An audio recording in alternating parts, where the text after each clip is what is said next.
come from a process where we've had to design the content that we've been doing to suddenly everybody coming and taking over from that. So I'd actually like to bring Alan in on this as well at this point, because I think your experience, you've done sound, but you did DJ and you built up a tribe and you were able to build up an audience. Tell us a little bit more about that process that you went through. I'd like to just touch on something that you mentioned earlier, and it's about preparation. And it's something like people don't see all the cameras, they just see what content is produced by the editor and the director. So whatever way they want, that's all they get to see. They don't get to see behind the scenes, which is something which I think as a group it will be fantastic to generate content so people can actually see how things are done.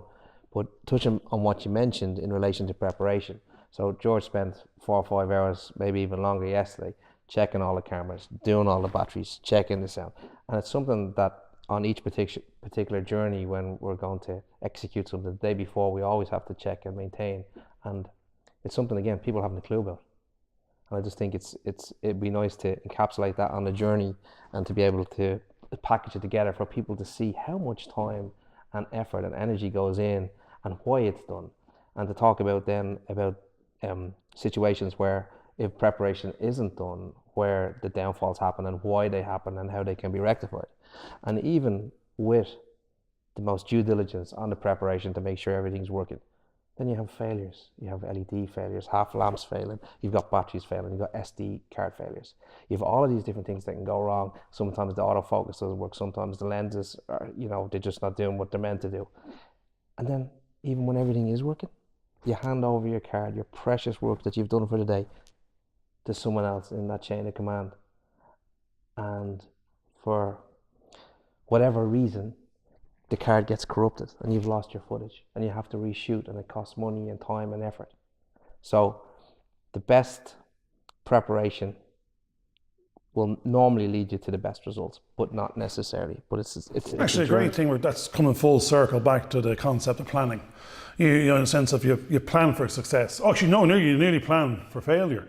In terms of risk assessment, you're going, it's what can go wrong, what does wrong look like, have I prepared for that, have I got a backup of the backup, and so therefore there's a lot of that out there, and we're aware shit happens and stuff can go wrong, and we've a certain level of prep for that. Then there's the prep for actually the job at hand and producing the output required. Now the strange thing is, when I was hearing, we're coming from an operational, just trying to produce the product or the service.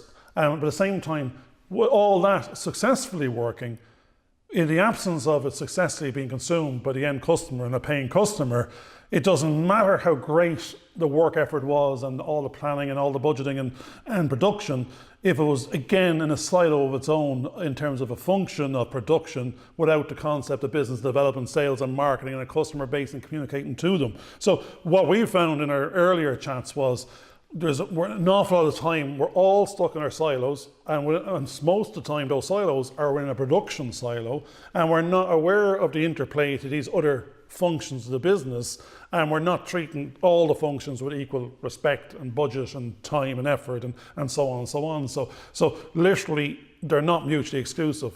So where we're coming from most of the time is there's a business and we have many roles within it, and each one has a task, an activity and a role, but all the sum of the parts of all the pieces will lead to a story successfully being told through the creation of a video medium that will end up getting seen by a paying audience, and that's where, for everybody to be happy, all the bunnies have to line up in a row.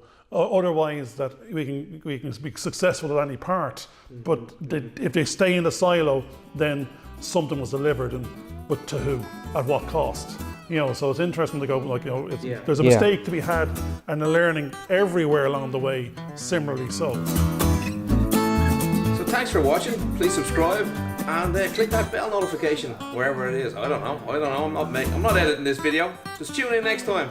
Love yous.